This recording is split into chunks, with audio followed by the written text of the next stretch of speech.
100% fees రాయితీతో AI నేర్చుకోవాలనుకుంటున్నారా? Attend quality thought gen AI test 2025. అంటే సాంఘికమైన అంశాలు తీసుకుని పండించి ప్రేక్షకుల్ని కన్విన్స్ చేయడంలో మీకు మీరే సాటి సార్. మీరు తీసిన సినిమాలు ఏమిటి అసలు? అంటే నాకు సినిమా ఏ సినిమా తీసినా ఏదో సంథింగ్ మోరల్ పర్పస్ లేకుండా ఏదో తీయడం అనేది ఇష్టం నాకు. అందువల్ల అలా గడిగి ఇప్పటిదాకా అలా నెట్టుకొచ్చింది ఇండస్ట్రీ. ఇప్పుడు తల్లి మనసు టైటిల్ కూడా ఈ మధ్య కాలంలో వచ్చిన ఏ సినిమా టైటిల్ కి దగ్గరగా లేదు. ఎందుకంటే ఇది కూడా మళ్ళీ సెంటిమెంటే. అసలు తల్లి మనసే లేదు, ఎక్కడ లేదు. ఇప్పుడు నాకు తల్లే లేదు సార్ సినిమాలో. తల్లే లేదు సినిమాలో. తల్లిళ్ళు ఉండొచ్చు కానీ తల్లి మనస్సు లేదు. ఏమంటే తల్లి మనసు వేరు, తల్లులు వేరు, రకరకాలు ఉంటారు. కానీ తల్లి మనసు అంటే డిఫరెంట్. ఎందుకలా అయిపోయింది సార్ ఇప్పుడు సినిమా? అంటే కథాంశాలే మారిపోయాయి, క్యారెక్టరైజేషన్స్ మారిపోయాయి. కథాంశాలు మారడం వేరమ్మా. నేను ఇప్పుడు తల్లులు ఊయమ్మ, ఇప్పుడు మన అన్నపూర్ణమ్మ, పెద్ద కన్నమ్మ కాడి నుంచి తల్లులు ఎంతమంది మా తల్లులు, పెద్ద పెద్ద క్యారెక్టర్స్, ఏది వెలం తల్లులు, మంచి తల్లులు అందరూ ఉన్నారు. అవును. బట్ నా తల్లి మనసు మాత్రం 100%. నేను ఆ టైటిల్ పెట్టడానికే కారణం, ప్రపంచంలో ఒక పిట్టకాడి నుంచి పక్షికాడి నుంచి ఆఖరి దేవుళ్ళ దాకా తల్లి లేని వాళ్ళు ఎవరూ లేరు. చెట్టు కూడా ఒక మొక్క చిన్న ఇతరం నాటందే చెట్టు అవ్వదు. అందువల్ల తల్లి అనేది ముఖ్యం. ప్రపంచంలోనే కాదు, అసలు మన సృష్టిలో తల్లి గొప్పది.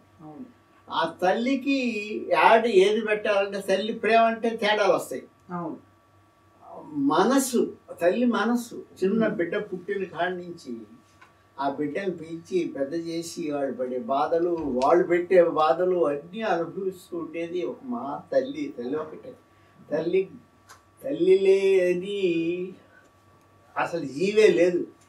దేవుడికే తల్లులు ఉన్నారు, మన మనుషులు దేవుడు. వాస్తవం సార్. కానీ ఈ కథాంశం అంటే ఈ స్టోరీని ఎంచుకోవాలని చెప్పి మీరు ఏమైనా సలహా ఇచ్చారా మీ అబ్బాయికి? ఆ సలహా ఇచ్చింది కాదమ్మా, సినిమా చెయ్యాలి. నేను 50 సినిమాల తర్వాత మానేశాను. వద్దు, 50 సినిమాలు చేసాము, ఇంకా ఎన్ని చేస్తాము? 50 కథలు ఎత్తికేటప్పుడే ప్రారంభం. 50 కథలు ఒకదాని నీకు తెలుసు. ఏది ఒకనాటి ఆరుడకరణ నుంచి ఆలయం దాకా 70 సినిమాలు చేశాను. 70 సినిమాల్లో డిఫరెంట్ క్యారెక్టర్. హిట్లర్ చేశాను, పవిత్ర బంధము, పెళ్లి చేసుకుందాము, గోకులంలో సీత, మనసున్న మాల, ఇలాంటి ఎన్నో సినిమాలు చేశాను. ఇక 50 సినిమాలు అయిన తర్వాత నేను మానేశాను. మా పిల్లలు అప్పుడు ఆస్ట్రేలియాలో చదువుకుంటూ ఉండేవాళ్ళు.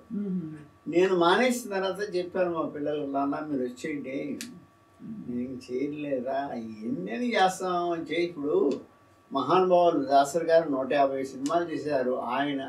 ఆయన ఓర్పు చూడండి. ఆయన 150 సినిమాలు చేశారు. రాఘవేంద్రరావు గారు 100 దాటిపోయారు. కోదండరామిరెడ్డి గారు 100 దాటిపోయారు. రేలంగ గారు 50-70 దాకా చేశారు. ఇన్ని సినిమాలు చేశారు. అయినా నాకు 50 సినిమాలు మించి. ఇప్పుడు కథకి తేడా లేకపోతే బాగోదు. ఏదో వెరైటీగా ఉండాలా, డిఫరెంట్ సబ్జెక్టే కాకుండా దాంట్లో ఉండే మోరల్ కూడా డిఫరెంట్గా ఉండాలి. అందుకని నేను సరే మానేస్తాను రా బాబు, వచ్చేటంటే వచ్చారు. వాళ్ళు బిజినెస్లో వాళ్ళు కంప్యూటరు, కమ్యూనికేషన్ అవి ఇవి చేసుకుంటున్నారు. మా అబ్బాయి ఏమో కన్సల్టేషన్ చేస్తున్నాడు. చిన్న అబ్బాయి, 2 కొడుకులు, కూతురు పెద్దది. కూతురు మ్యారేజ్ అయిపోయి ఆయన అసిస్టెంట్ కమిషనర్, చైర్మన్ కమిషనర్గా చేసి విఆర్ఎస్ తీసుకున్నాడు. నా కూతురు, ఆయనకి 2 పిల్లలు, ఒకడు డాక్టరు, ఒక అమ్మాయి ఇప్పుడు ఏదో ట్రై చేస్తుంది ఏమన్నా. నాకు 2 పిల్లల్లో పెద్ద అబ్బాయి అనంత కిషోర్. వాడి అమ్మాయి సిటీ చేశాడు ఆస్ట్రేలియాలో, master of information communication technology. అద్భుతం సార్ అసలు. అది అక్కడ జాబ్ చేసి, అక్కడ మ్యాక్సిమం ఒక 5-7 ఇయర్స్ చేసి, దాని తర్వాత ఇక్కడ వచ్చి ఐడియాలో జాబ్ చేసి, ఐడియా కాదు టాటాలో ఐడియాలోనే చేశాడు. చేసి ఈయన ప్రమోషన్ ఏజీఎం దాకా వెళ్ళారు, అసిస్టెంట్ జనరల్ మేనేజర్ దాకా వెళ్ళాడు. దాని తర్వాత ప్రమోషన్స్ అన్ని నార్త్లో పోతుండగా మనకి ఇవ్వడం లేదని మానేసి ఓన్గా వాడే ఆఫీస్ పెట్టుకున్నారు. అలాగా వాళ్ళ పిల్లలు ఉన్నారు. వాళ్ళు ఆ పెద్ద అబ్బాయి ఏంటంటే చిన్నోడు ఇక్కడే ఉన్నాడు, వాడు కన్సల్టేషన్ పెట్టాడు. అది ఫారిన్ కంట్రీస్ పంపిస్తారు కదా స్టూడెంట్స్, అవునవునవును, అది ఓవర్సీస్ ఎడ్యుకేషన్ చేస్తున్నాడు. మా పెద్ద అబ్బాయి వచ్చి నాన్న 50 సినిమాలు తీసావు, ముత్యాల సుబ్బయ్య అనే పేరుతో 50 సినిమాలు తీసావు. ముత్యాల అనేది మన ఇంటి పేరు, మన ఇంటి పేరు మీద ఒక సినిమా, ఇంటి పేరు మీద కాదు, ముత్యాల మూవీ మేకర్స్ అనే బ్యానర్ మీద ఒక సినిమా చేద్దాం నాన్న, ఒక్క సినిమా ప్లీజ్ ప్లీజ్ ప్లీజ్ అంటే నేను వద్దురా బాబు, సినిమా ఇండస్ట్రీ బాగాలేదు ఇప్పుడు. అప్పటికే తేడాలు వచ్చేసింది, ఏంటంటే రెమ్యునరేషన్ పెరిగిపోవడం, అవును, తర్వాత ఒక రకమైన డిసిప్లిన్ లేదు.